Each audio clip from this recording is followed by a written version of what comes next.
why you should be playing Marvel Snap. People, what up, what's good? As you can see, we're on YouTube today. We're on Uncle Nerd Dynamite's channel. Y'all know we collabed on a few videos. We gonna collab some more soon.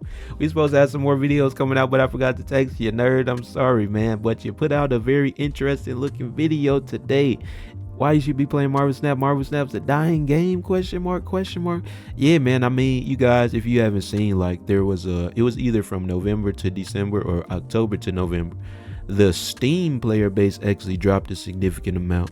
You know, I mean, I get comments, you know what I'm saying, the game is dying, this and that. A lot of people are very frustrated with the state of the game lately. And so I wonder what Nerd has to say about this topic, and you know, hopefully I can provide some insight as well, because obviously, you know, I mean, I'm a Marvel Snap creator, Nerd is a Marvel Snap creator. We both be doing our thing, and you know, this should be an exciting time. Make sure, ooh, look at that. Go ahead, hit that like button on Nerd's channel, then come back and hit this like button. And let's get it, y'all. Let's get it, y'all. See what talking about. Is Marvel Snap really dying? Some players think so. Oh no! I'm here to set the record. The edits. Hold on, y'all. We gonna rewind that.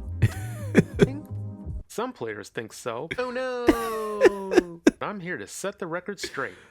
While the game isn't perfect, the flaws are far from deal breakers, and the fun, creativity, and excitement of Snap are stronger than ever. Tell me about it. Let's dive into why this game still deserves your attention. Yeah, man. What y'all doing, man? What's going on, man? Y'all just got your boy to 3K subs. Go ahead and get me and Nerd to 5K. But y'all just gonna subscribe. Y'all just gonna help our channels grow. Then quit, man. What's going on, man? I'm playing, but let's see what he's talking about. Did Second Dinner pay you to make this? No, Second Dinner did not pay me to make this video, but I will accept retroactive pay.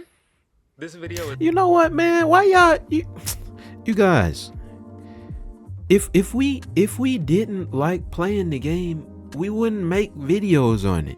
So of course a Marvel Snap YouTuber is going to every now and then have a positive opinion to share about the game. That don't mean we gotta be getting paid. Come on, bro. Let's keep going. Was not meant to. And yeah, man, they ain't paying. You know what I'm saying? They're definitely not paying. Dismiss all of the negative aspects of the game. So let's just hit them right from the top. First is card acquisition. Depending on where you are in your Marvel Snap journey, whether you are a newer player, in the middle of the journey, or an quote-unquote in-game player, you have the vast majority of cards. You've been playing for longer than a year plus at least. Card acquisition is just different for those players. A lot of in-game players, myself included, it's very easy to forget about the newer players. And if you can think all the way back to when you were a new player, card acquisition is fantastic. You are constantly getting new cards. Yeah, that's a good thing he brings up, because you know, taking myself out of a YouTube mindset, being a in-game player, when I assume he means is like a, you know, a higher CL player who's been playing for like a year plus. Card acquisition is trash. I'm personally not affected by it, because I get to make like y'all know my strategy. Like I try to, you know, highlight a new card every day, or like you use a different deck every day. So I'm not suffering from the fact that I need to save up 4 keys to get one new thing to play with, right? I make do. But if you're not on YouTube, it's no reason for you to use some trash. So yeah, man. But let's see how he explains the new player experience, because I definitely think it's a lot better than I guess, for lack of a better term, the veteran experience, right? All of those cards in the Spotlight caches are new cards for you. Right. The experience is fantastic. Sure, you can't pick the exact cards you want. Those are done through tokens, which they have severely restricted the flow of tokens. Right. So you really lose some player agency there. That's fine.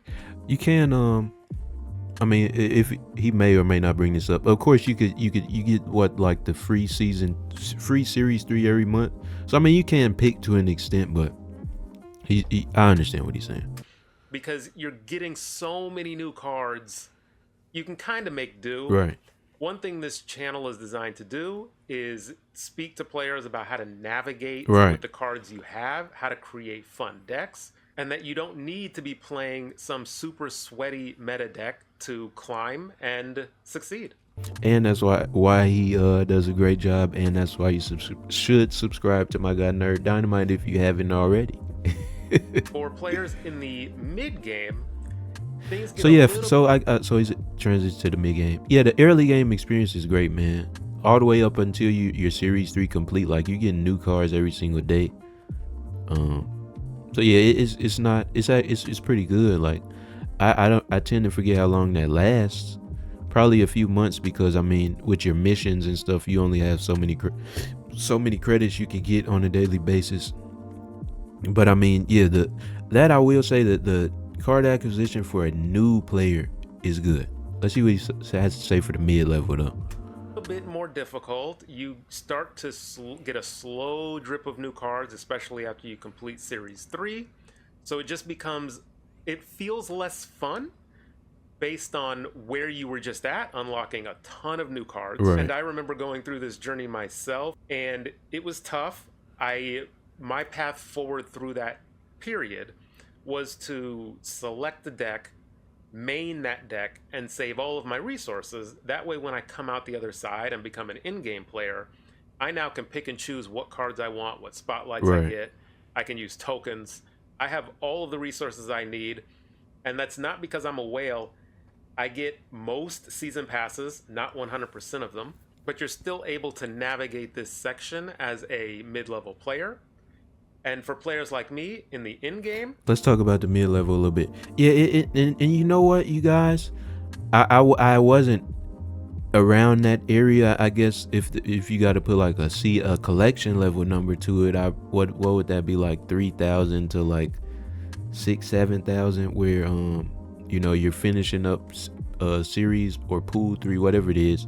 And then I wasn't at this area when the key system was around, so I was still able to pool the series 4s and series 5s at a like a lower rate. But I think it's actually okay, because at that point, all of your keys, you're getting a brand new card every single time. So yeah, it's just not to the same extent as being an early game player. So yeah, I can agree with that. Like the early game, the mid game, card acquisition is not too bad. It used to be better, definitely, but I think it's acceptable for that. But yeah, once you've been playing for a long time, it's trash. And let's hear what Nerd has to say, because he's getting into that right now. it stinks. I don't get many new cards. The fourth card in the spotlight caches are tokens. The vast majority of times, I'm just getting 1,000 tokens. Right. And it just doesn't feel good. Along those lines, I literally have more than 500 unopened caches in my CL track, whatever that thing is called. Oh my god. Because it just doesn't feel good to open. It doesn't feel good Yeah. to get avatars. Now, Nerd, you on YouTube, bro? You better turn that 500 into some videos. Man, what? I opened 50 caches. Here's what what? Man, you better. But no, for everybody else, man, there's no reason to even open them. You know what I mean? So Titles, more credits, which I don't really need at this point. right. And gold tickets, I don't care for those. Yeah. And variants, which I'm probably not going to use. There just isn't a lot for me on that collection track as an in-game player. I'm not alone feeling this way. And for some players, there's a feels bad with the approach that Second Dinner has taken toward monetization. Monetize it. All right. So I get to wrap up the thing about card acquisition, and he's getting into monetize it. Okay, players quitting. You know what? I won't, since he has a players quitting section. I won't say what I wanted to, what I was gonna say. Let's hear what Nerd has to say first. I don't have a problem with it. A lot of their monetization is around cosmetics that do not affect the game. Right. The biggest, I guess, pain point you could point to that is more valid in my eyes is the season pass. The only way to get that card is with $10, and a lot of those cards affect the meta. You do not need to play the meta in order to climb. No, you don't. So it really is just Yeah, you guys, this you can feeling of you can literally use a destroy deck every season and get to infinite. You only have like 2 series 4s in null and 23. And yeah, I mean, it's just a matter of time, a matter of games. You can get to infinite, so it's not pay to win at all. Especially considering, you know, they nerf cards so frequently, right? So I guess I can agree with him here. Like, I don't really take issue with the monetization alone, right? Because again, I mean, I ignore all the deals in the shop. So FOMO that doesn't really affect how you can play the game. Right. If you look at my channel, I have a ton of off-meta decks that don't necessarily use Talk, nerd. latest and greatest new cards. I did not get the Surtur Season Pass. That is a extremely strong card, and I was able to hit Infinite. I was able to complete Deadpool's Diner during that season, and so I was fine without the Season Pass card, as you will be too if you opt not to spend those $10. As far as players leaving and content creators quitting or switching over, do you guys have a problem with the monetization? Let me know. to Pokemon TCG or splitting their time, every game has players who burn out and players who get tired. Right. And that doesn't necessarily mean the game that they were playing is dying or will die or is on its way out. A perfect example from my personal experience, I used to, if you look at this channel, the start of it 2-3 years ago, it was Fall Guys videos, a somewhat of a small Unc was playing Fall Guys. game. Went viral, and then it just shrank. The player base shrank. I was very good at that game. I had friends that were very good at that game, and we got burnt out. And Man, what you doing playing Fall Guys, Unc? a lot of the same complaints. The company got greedy, and they're monetizing the wrong way. They're not releasing new features. The development team doesn't know what they're doing, and it's getting stale.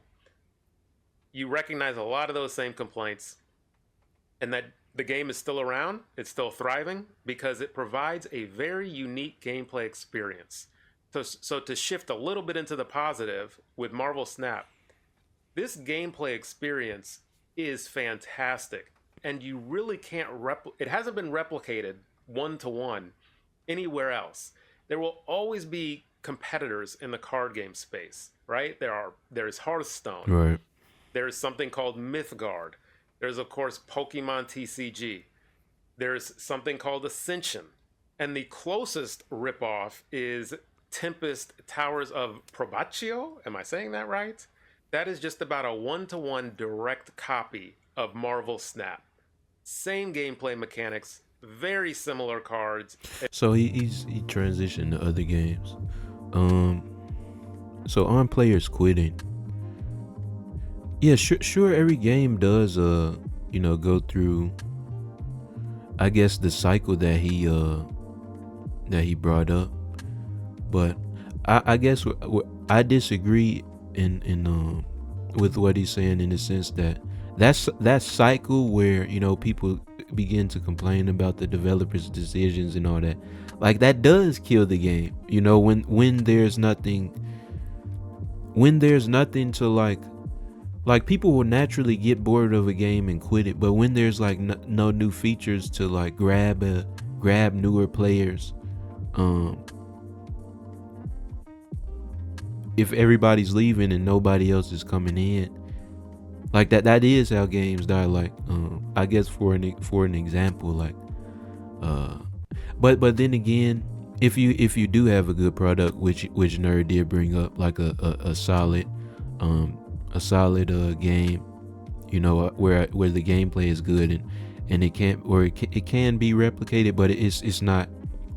The gameplay is fundamentally good. The game won't die. I agree with that. One thing I kind of thought of was multiverses, for example. Like, that game is dead because it's just not a good game. Like it's weird, you know, having all these live service games, where I mean you got like Fortnite is pretty much where it all started, and then you know we got live service card games, live service shooting games, you know, live service fighting games. Yeah, I guess I can agree with him. If as long as the game itself is good, forget all the monetization and stuff. Like it won't die. It's definitely like the player base is gonna probably shrink, but it won't die. But I want to hear more of what he has to say. It, of course, does not have the Marvel license, so it has original characters. But this game is essentially Marvel Snap. And you probably haven't heard about it, or it was through a Marvel Snap content creator back when that game came out. They did a lot of sponsorships, and that game is pretty much identical, and it hasn't sniffed the levels that Marvel Snap has. Right. And so if there and you know what, I also think the IP, like it's Marvel. Like there's sure, Marvel movies are trash nowadays, but there's Marvel movies coming out multiple times throughout the year. Like Marvel itself has stood the test of time, so Marvel products kind of get that extra boost. And because Marvel Snap has good gameplay, you know, there's always going to be something going for it in that sense, right? would have been a game that would have threatened Marvel Snap, that would have been it, because the gameplay is so tightly coupled with what Marvel Snap has to offer, and it just hasn't. The level of gameplay and depth in Marvel Snap is fantastic. The deck building puzzle I absolutely love. Yeah. That is what I try to do in every single deck video I make. I don't always hit my high bar, but I like to think I hit it a fair amount of time. And that just goes to show you, you don't need to play specific decks to have success, and more importantly, have fun in this game. Right.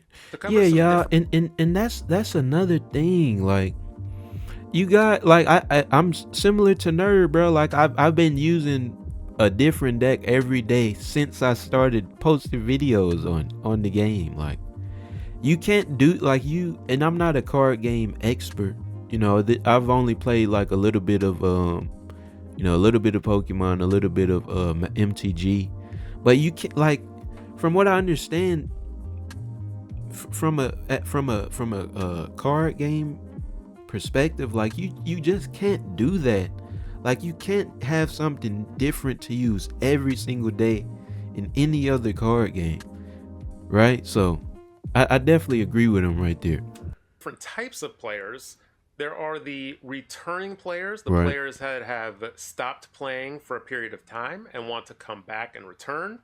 That experience has to be improved. It does. But like I've said before, you really don't need new cards to be competitive. There are content creators that have returned to the game and they are able to be competitive. Right. And in my mind, it is a fun challenge to try to construct an off-meta deck, a lacking deck, and compete in that space.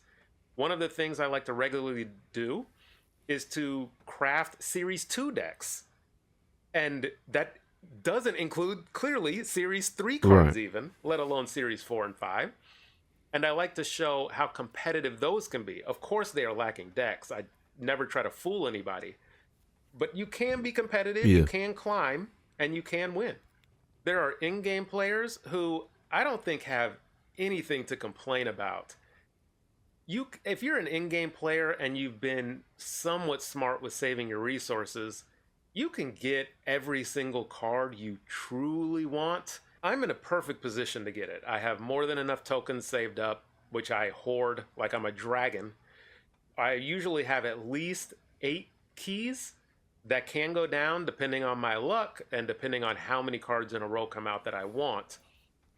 But I'm in a perfect position to get the cards I want, as a lot of in-game players are, if you are judicious and smart with your resources. And then we have new players.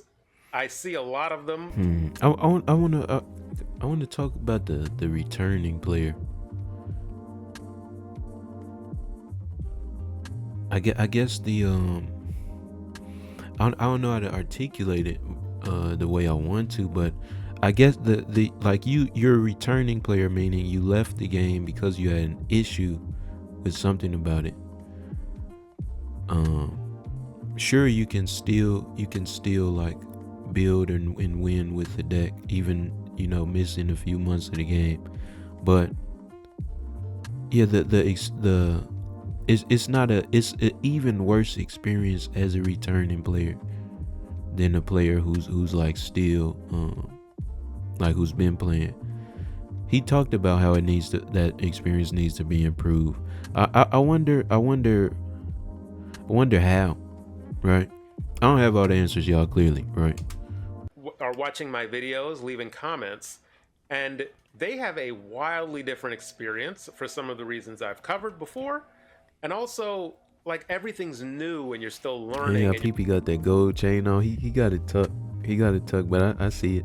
you're still getting better and you're going through this deck building puzzle, and Y'all didn't peep it.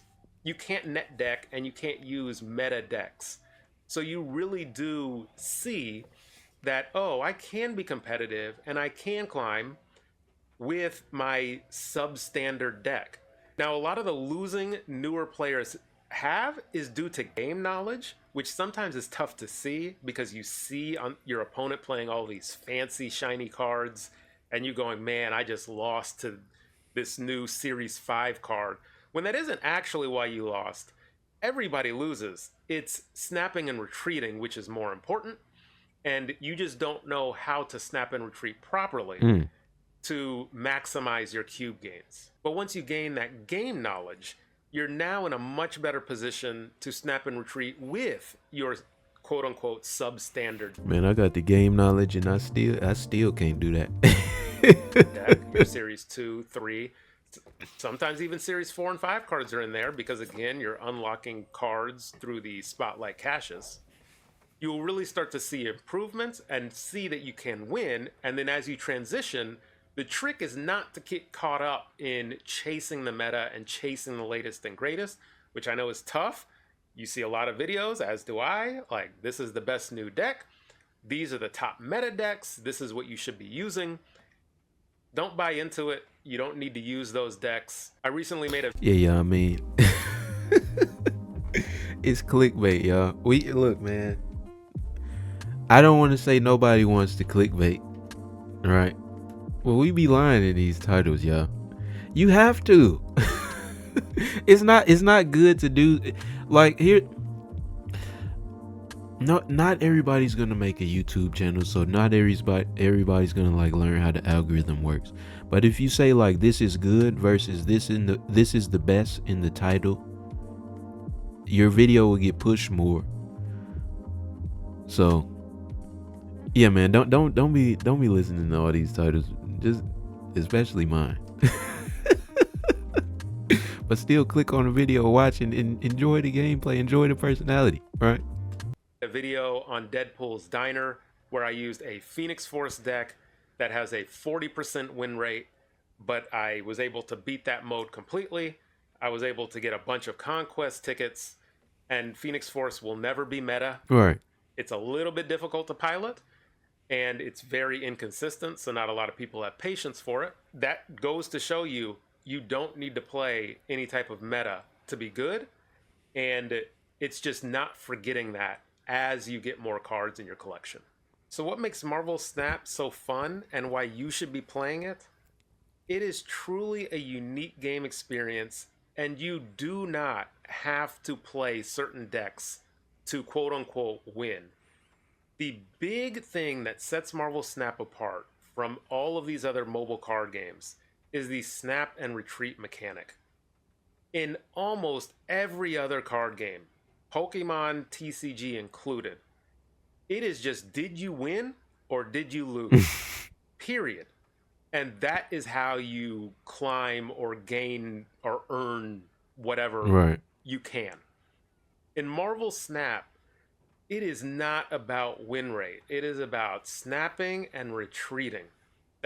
And if you can do that properly, if you can do that efficiently, you will climb and defeat every single mode with a below 50% win rate. Yeah, and I want to speak on that, y'all. Like I recently made Infinite. I think it was like 2 seasons ago.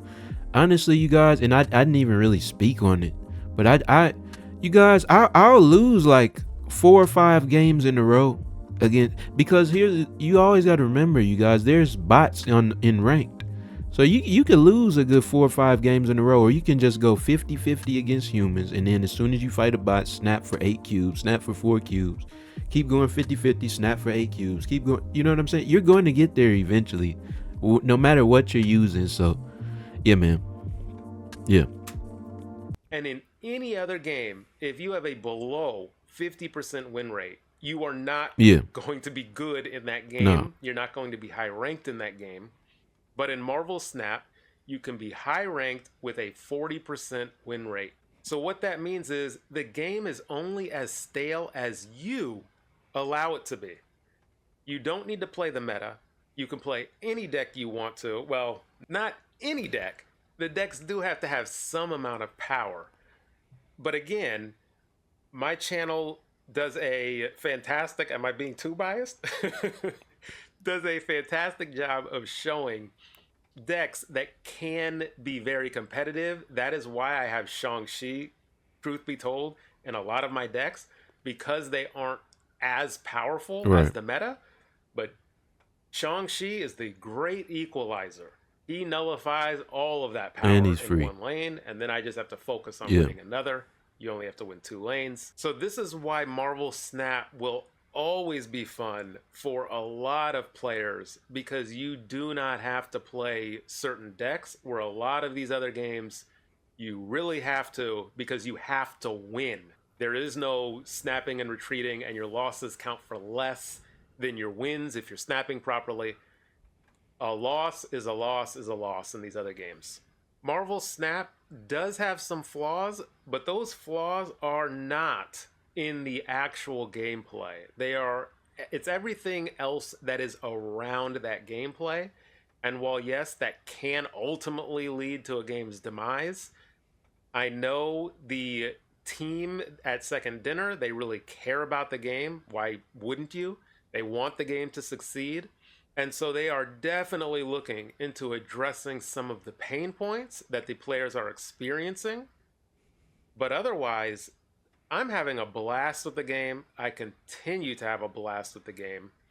And I don't ever feel pressure to play a certain deck or a certain type of deck. I clearly construct my own decks the vast majority of the time, and I have a ton of fun playing them, as I hope you all do too. So don't buy into all the doom and gloom about Marvel Snap. It is a fantastic game and a fantastic experience, and I am here to help. That's why I created the channel. That's why I got into this. So ask me any questions. The community that is being built at Nerd Dynamite is fantastic. A lot of other helpful people in the Discord. If you need help, ask on one of my videos in the Discord. I'm not doing this for views. I'm doing this to help the community and to try to make this corner of Marvel Snap a better place that is not toxic, and everybody helps each other out and has fun. If you disagree, let me know. I'm open to hearing alternative perspectives. I've heard a bunch of them, but I still have disagreed up to this point. But maybe you can change my mind. Until next time. You see clearly some of your Snap content creators are doing some of Pokemon Snap? Pokemon Go? Whatever that dumb game is. Shout out to my guy Nerd, man. We gonna read the comments though, but I do have one thing I wanna bring up. 2 words: card acquisition. That is all. Personal pain and spotlights. Appreciate. Isn't on his deathbed yet, but I don't think why has been negative as of late. This dude Night Elemental is what he's saying what I wanted to bring up. There's nothing wrong with the gameplay. There's nothing wrong with the y'all see these recommended videos on the side. There's nothing wrong with the gameplay. I think what people are most frustrated about it is how the developers are treating the players, bro. you know, because we continue to like bring up I think that's really what is the cause of all the I guess as nerds said, the doom and gloom. Like it's the people complaining about card acquisition, the developers saying we hear you for like 2 years, and Ben Brode had an original plan 2 years ago and they deviated from that plan, right? And they bring up all this stuff, card mastery, which we haven't heard anything about. There's no the new game modes are so few and far in between, right? It's I think what people are getting frustrated so much by is the fact that there's so much attention to the monetization, right? And of course, I don't have to always say, of course, you're a company, you want to make money, but there's so much attention given to the monetization screen, like on a daily basis. But once you get to infinite, you can't even see your card back because the game is bugged, and they're in constant communication with the player base, but they refuse to like make any of the changes that they talk about they're going to make. Did I articulate that right, you guys? I don't know, I think I did. But shout out to my guy Nerd. Go ahead, subscribe to him, let me know what you think in the comments. Go ahead, leave a comment on this video as well. Until next time, y'all, we on the road to 4K. I appreciate you guys for watching, and I'll see y'all.